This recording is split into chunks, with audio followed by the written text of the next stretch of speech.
As Scott said, yes, this is on my nightstand. And today I'm so happy to be able to read to you from this book called The Anxiety Sisters Survival Guide: How You Can Become More Hopeful, Connected, and Happy. And it's by Abbe Greenberg and Maggie Sarachek, the creators of The Anxiety Sisters, who will be guests on the show shortly. I'm going to read you just a little bit about the two of them. Abbe Greenberg, MCIS, and Maggie Sarachek, MSW, are trained counselors, mental health advocates, researchers, educators, writers, and longtime anxiety sufferers. In 2017, they launched their online community, which now includes more than 200,000 people in 200-plus countries and territories. Together, the Anxiety Sisters write an award-winning blog, host a monthly podcast called The Spin Cycle.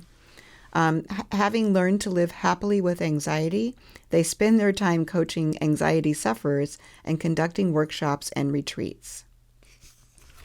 So that's Abby and Maggie, or Abs and Mags, as they call themselves. And so I'm going to take that liberty as well.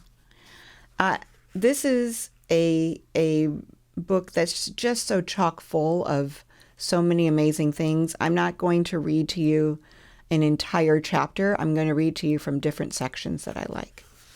And I'm going to start with a section that's called The Second Brain.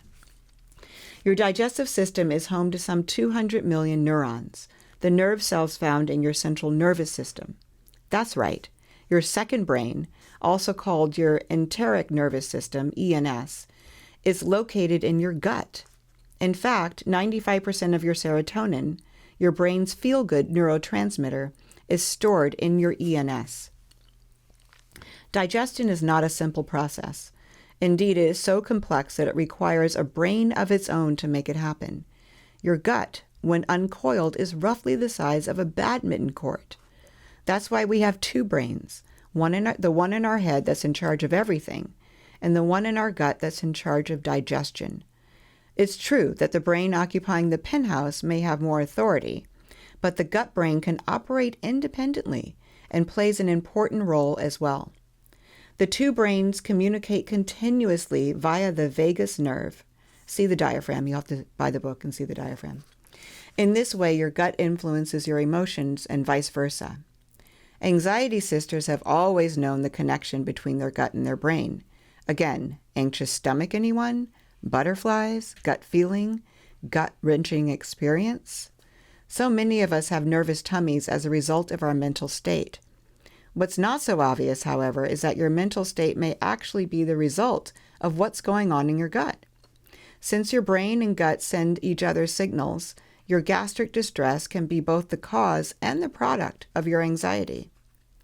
The idea of a second brain changes the way we understand irritable bowel syndrome, or IBS, which is so often a co-diagnosis with anxiety disorders.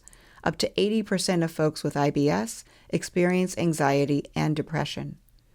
For those of us who suffer from IBS, we know how impossible it is to figure out what causes it. Now, with all the research on the gut-brain connection, we are learning that the problem may actually be a disruption in the communication between the two brains. Since serotonin is responsible for gut-brain messages, and 95% of your serotonin is stored in your gut, it makes sense that the antidepressants that target serotonin have become a standard treatment for IBS. And I'm just going to repeat that because I think it's so remarkable. Serotonin is responsible for the gut-brain messages, and 95% of your serotonin is stored in your gut. Also, doctors are turning more and more to meditation, hypnosis, and visualization techniques in order to calm disturbing gut-brain signals, thereby reducing abdominal pain. This section that I'm going to read from next is called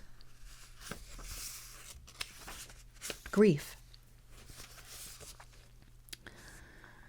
It is very common to develop an anxiety disorder or to have a pre-existing one intensify after a death or a loss.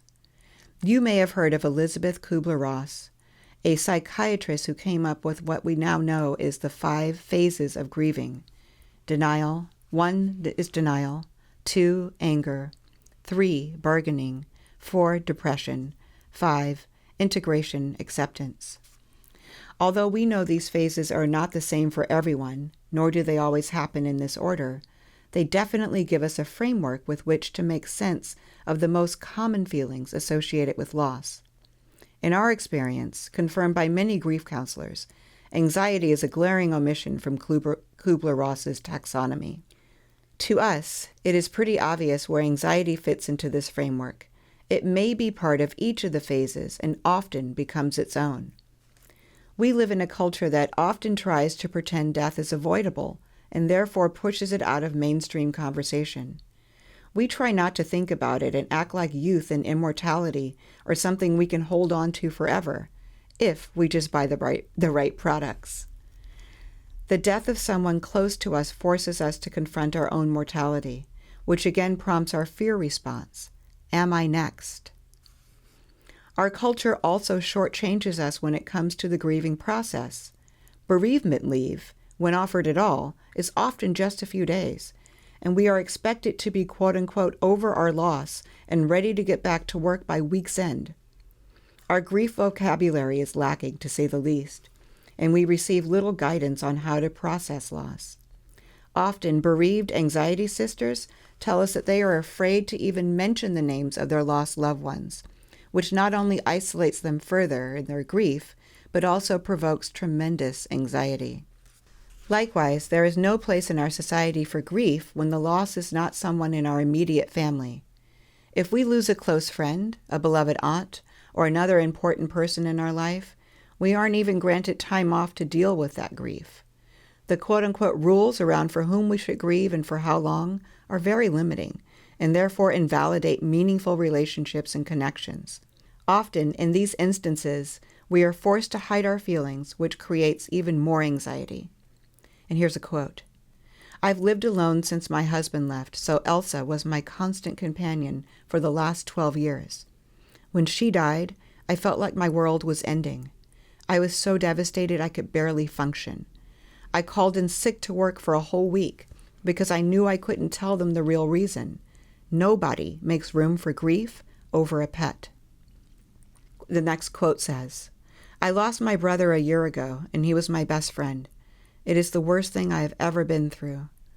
I understand the sadness, but I am also so anxious that I feel like I could jump out of my skin.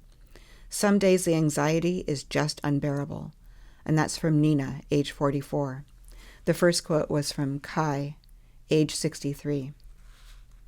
Interestingly, Eastern cultures, which incorporate death and grieving into their lives much more organically, have little experience of anxiety surrounding loss. This is not to say they don't experience profound sadness and grief, only that anxiety and the fear response are generally absent. Okay, and I'm going to read one more. And this is about shame. It's actually called shame.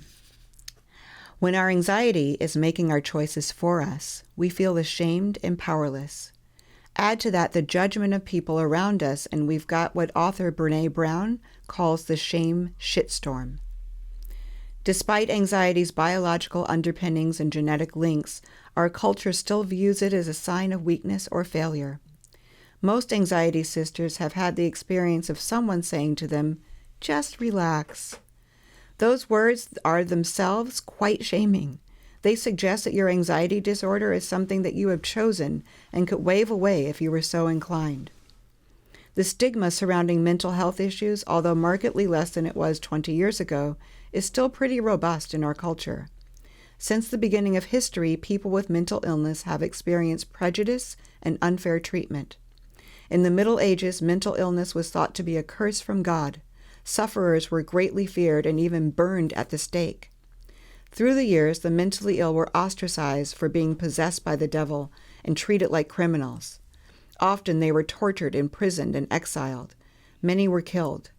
To this day, there is still a lot of fear and misinformation around the topic of mental health, the legacy of which is stigma and shame. The medical establishment certainly hasn't helped eradicate the stigma.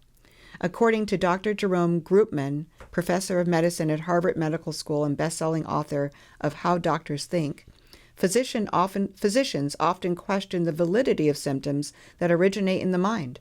In fact, patients in psychiatric complaints are frequently dismissed as neurotic or even delusional. Groupman goes on to report research that shows internists, gynecologists, and surgeons are especially prone to shrug off patients with psychological disorders. And here's a quote. At my first checkup after the baby was born, I told my OBGYN about my anxiety. I told him about the panic attacks and the lack of sleep making it so much worse. He kind of shrugged it off and said it's normal to feel quote-unquote hormonal, and that the good news was I was cleared to have sex. Jasmine, age 31. The shame is so powerful and pervasive that many sufferers won't admit to having anxiety, much less taking medication to manage it.